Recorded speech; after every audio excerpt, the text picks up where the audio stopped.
Minute. So I want to address, if we can, just a couple of questions from our community. We get quite a few questions in regards to soy and hormone positive cancer. So breast cancers, certainly, but prostate cancers as well. Do you have an opinion on soy consumption Sure. or a species type?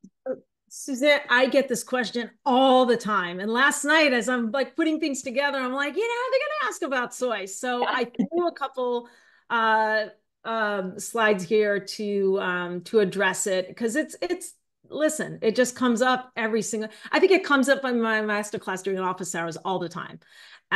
What kind of soy and how to integrate it. So the consensus is looking at tons and tons of studies. There's like a lot of studies, a lot of research on soy, is yes, it's beneficial. In fact, it's should no longer be a question. That's how strongly we feel about it, especially in comparing it to other proteins like animal-based proteins. People won't think twice about, I don't know, eating grilled chicken. And I'm not saying that that's bad, but they won't think twice about that, but they'll second guess soy, which is, I mean, you can't even compare how much more beneficial it is to eat even daily.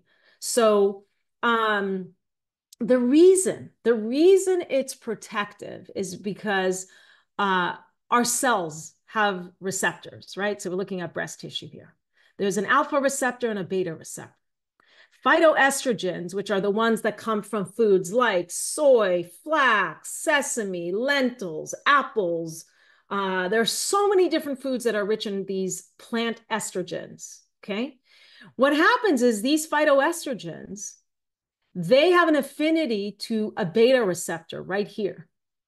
And what happens is the beta receptor tells the cell something's going on, don't multiply, don't divide. That's a good thing. The stronger estrogen basically has an affinity to the alpha receptor, and that tells the cell to multiply and divide. That's something that we don't want. That's actually why people are concerned about soy, but it's doing the opposite. So what happens is when the plant-based estrogen comes over to that beta receptor, because that's where it loves to go, it's 1,600 times more likely to go to this receptor. It sends a signal to the alpha receptor saying, hey, I'm here, go away.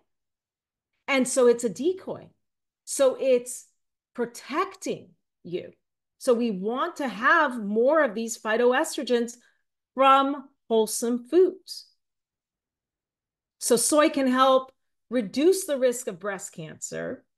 I don't like to say prevent, reduce the risk of breast cancer by stimulating that beta receptor and blocking the more powerful effects of the estrogen, the real strong estrogen that comes from a variety of different places. Okay.